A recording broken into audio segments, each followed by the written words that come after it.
আলাইকুম viewers, welcome to my channel. যে যেখানে আছেন আশা করছি অনেক অনেক ভালো আছেন। আলহামদুলিল্লাহ আমিও খুব ভালো আছি। আজকের পর্বে আপনাদের জন্য নিয়ে আসলাম ঝটপট চটজলদি একটি নাস্তার আইটেম।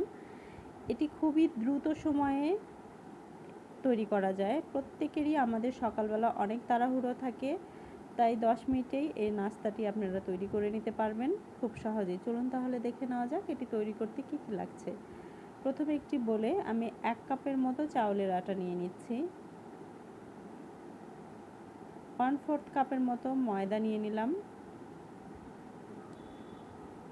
1/4 কাপ পেঁয়াজ কুচি, কাঁচামরিচ কুচি 1 টেবিল চামচ, 1 চা চামচের মতো লবণ, 1/2 চা চামচ হলুদ গুঁড়ো, 1/2 চা চামচ ধনিয়ার গুঁড়ো, 1/4 চা চামচ গরম মশলার গুঁড়ো এবং 1/3 কাপ গ্রিন অনিয়ন নিয়ে নিচ্ছি।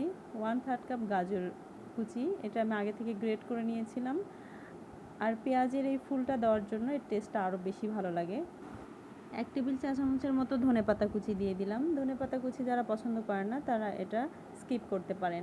একটি ডিম দিয়ে দিলাম। ডিমটা আমাদের শরীরের জন্য খুবই উপকারী। সকালে একটি ডিম আপনার সারাদিনের শরীরটাকে ফিট রাখে। এবার পানির সাহায্যে এটা গুলে নেব। টোটালে 1 কাপ পানি দিয়ে এটা গুলে নেব। এটা পাতলা করতে হবে, খুব বেশি ঘন করা যাবে না, কারণ এই গোলা রুটি তৈরি করতে এর মিশ্রণটা পাতলাই ভালো লাগে। ঘন হলে টেস্টটা সেরকম পারফেক্ট আসবে না। এই যে ঠিক এরকম পাতলা হতে হবে। মিশ্রণ তৈরি করা হয়ে গেছে আমার। এবার একটি চুলায় প্যান বসিয়ে দিলাম। প্যানটা হালকা গরম হয়ে গেলে 1 টেবিল চা চামচের মতো সয়াবিন তেল দিয়ে দিলাম। তেলটা গরম হয়ে গেলে এবার আগে থেকে গুলে রাখা মিশ্রণটি দিয়ে একটি রুটি শেপ করে নেব আমি।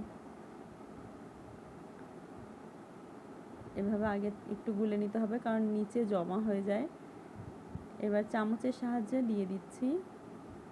3 চা চামচের মতো দিব আমি, দিয়ে রুটি শেপ করে নেব এই চামচের সাহায্যেই।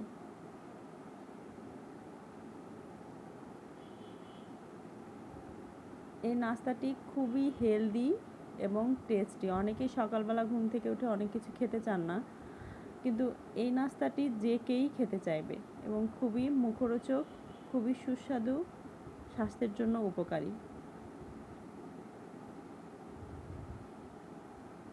চাইলে তেলের বদলে আপনারা বাটার দিয়েও এটা ভেজে নিতে পারেন।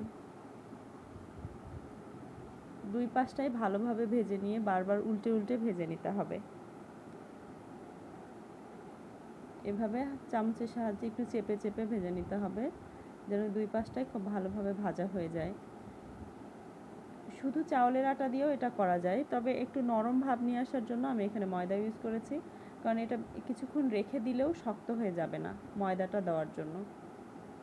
মচমুচে প্লাস নরম দুটো ফ্লেভারই আসবে।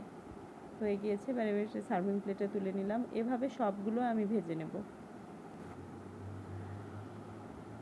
এখানে আসলে পরিমাণটা আপনি যতটুকু আটা নেবেন, যতটুকু ময়দা নেবেন, সেটার উপরে মশলার পরিমাণটা নির্ভর করছে।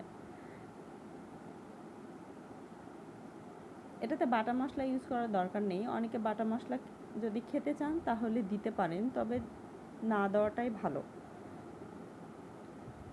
বাটা মশলা দেওয়ার জন্য এটা গুরুপাক হয়ে যায়। সকালে বাটা মশলার কোনো কিছু না খাওয়াটা বেটার স্বাস্থ্যের জন্য। হয়ে গিয়েছে। এবার আমি এগুলো সার্ভ করব। টোটাল আমার 3টা রুটি হয়েছে এখানে।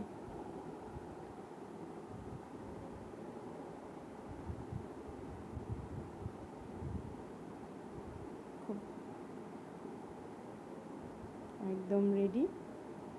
এবার সস দিয়ে এটি পরিবেশন করব। এটি সস দিয়ে খেতেও ভীষণ ভালো লাগে। এই যে দেখুন কত সুন্দর রুটির মতো হয়ে গেছে, মুচমুচে প্লাস নরম।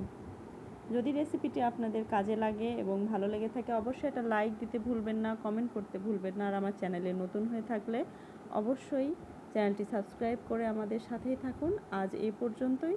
সবাই ভালো থাকবেন। আল্লাহ হাফেজ।